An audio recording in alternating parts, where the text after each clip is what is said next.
Bienvenidas, bienvenidos. Today we're going to talk about how to start your small business. Latinas are the largest group starting small businesses in North America, probably all over the Americas, probably the entire continent. So Latinas make up a huge economic engine. We are the engine of the continent. And I wanted to share with you just some simple steps to start your business. Of course, this is for informational purposes only. It absolutely does not take the place of legal or accounting advice. So please just take it for what it is. General steps. It depends on the jurisdiction or the area where you live. So I'm just going to try and provide some general framework and some resources for you.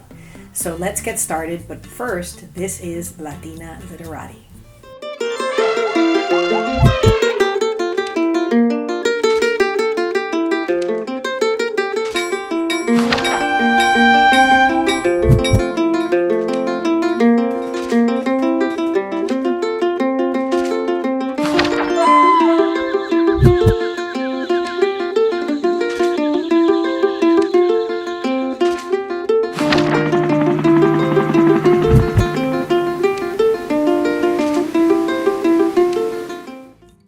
So the first step you need to do is you need to come up with a concept or a name.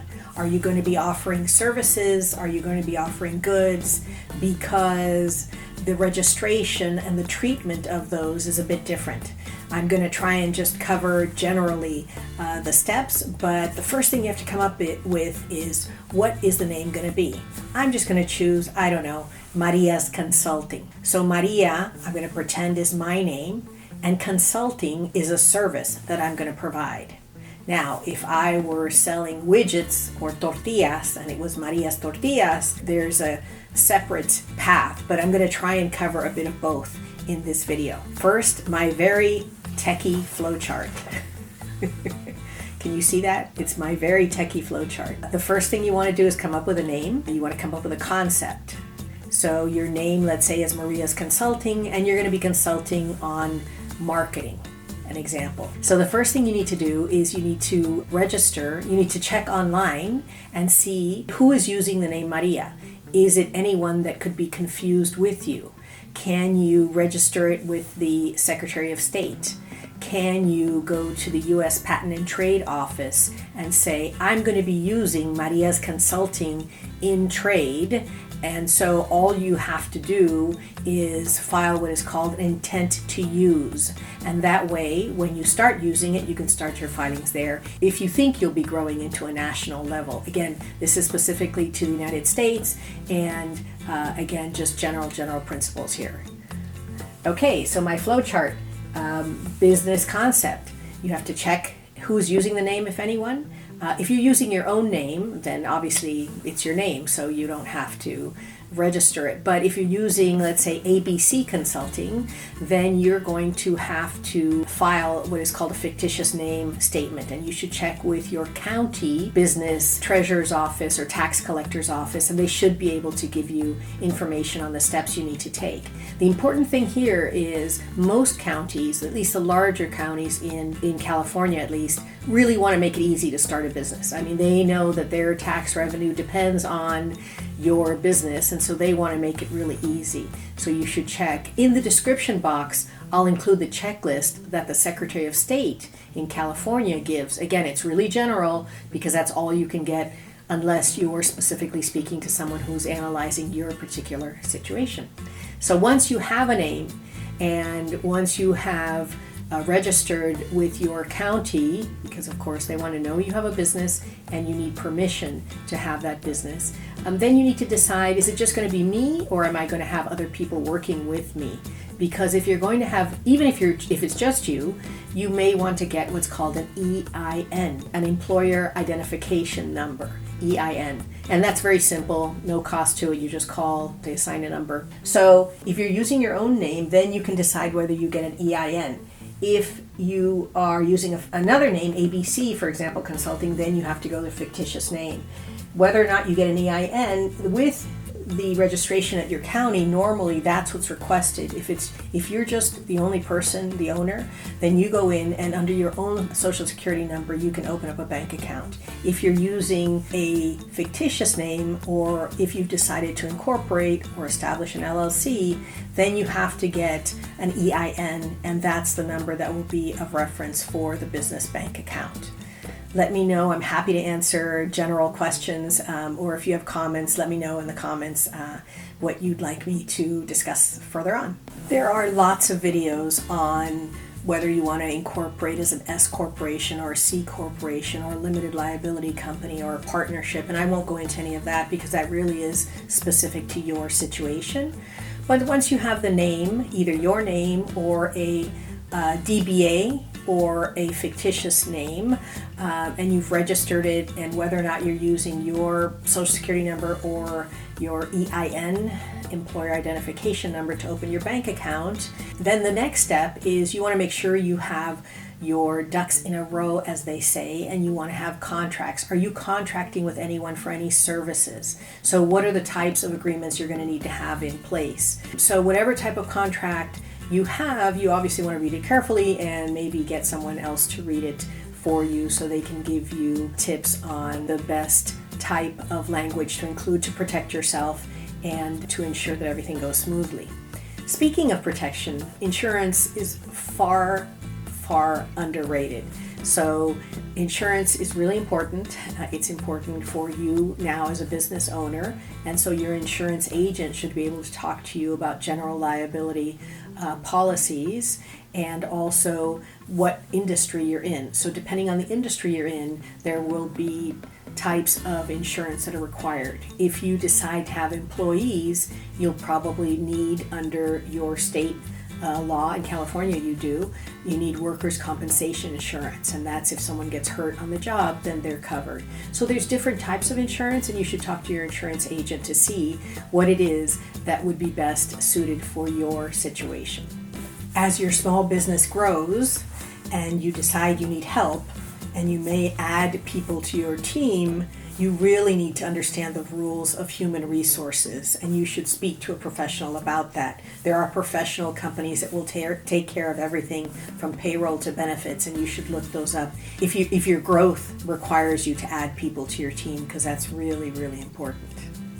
Most people start a small business because they also want to take advantage of the tax benefits of a small business. And so obviously the largest tax benefit are the deductions that you can now take when you have a small business.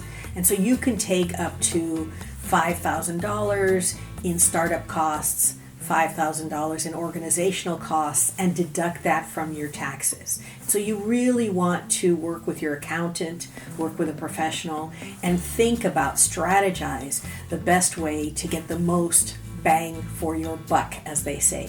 You want to be able to deduct as much as possible. There are a whole series of deductions that are allowed for businesses, and again, speak to your accountant, but I wanted to just share with you some of the big ones. I'm going to give you the name of a form that is your friend.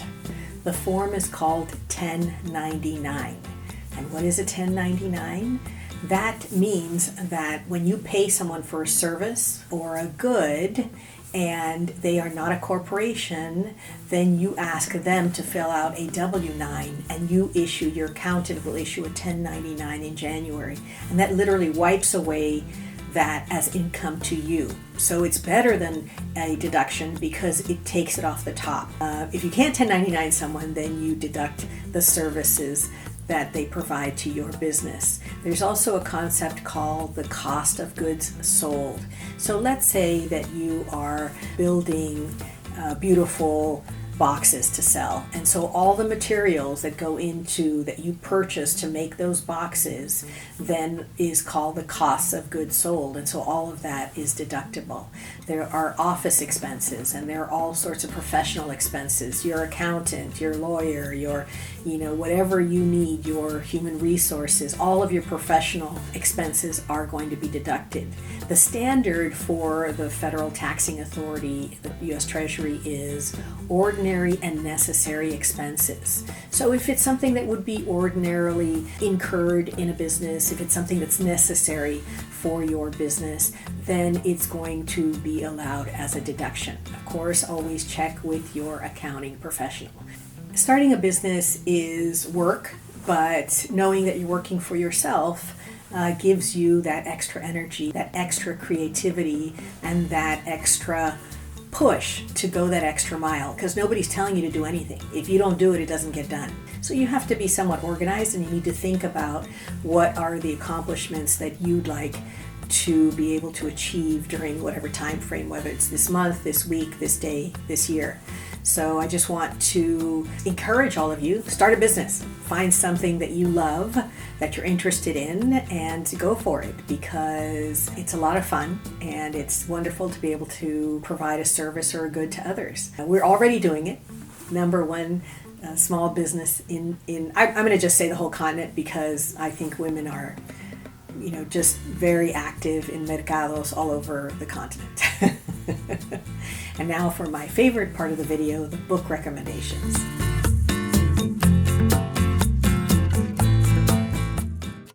The first book I'm going to recommend to you is called A Fearless Woman's Guide to Starting a Small Business. And so this is the journey of a Latina who starts her business and succeeds.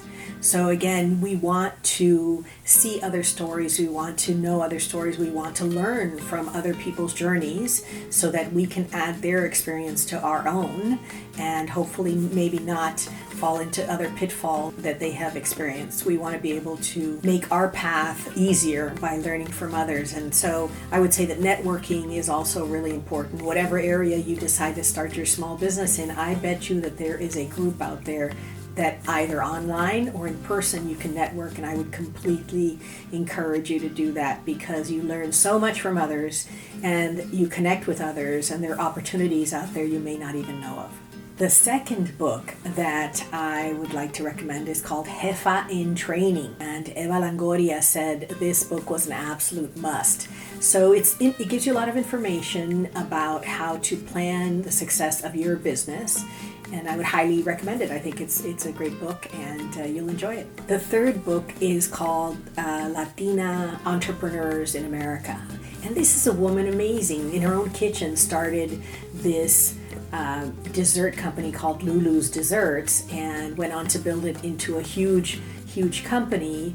And so it's a fascinating story. Again, really interesting how you use your own gifts. She was able to use her own gifts to then share that with others and grow very successfully and thrive. So my message to you is upward and onward. We are here to thrive, and we're here to help each other do it. So I hope that you jump in. Again, feel free to comment, ask any questions. We would love you to subscribe to Latina Literati. We would love you to let us know what are you reading? What do you recommend for entrepreneurs, for small business people, or for those who are thinking about starting a small business? So thank you so much for joining us on this journey. This is a wonderful community, and thank you so much for being part of it. Con mucho cariño, mucho salud, mucho amor. Gracias.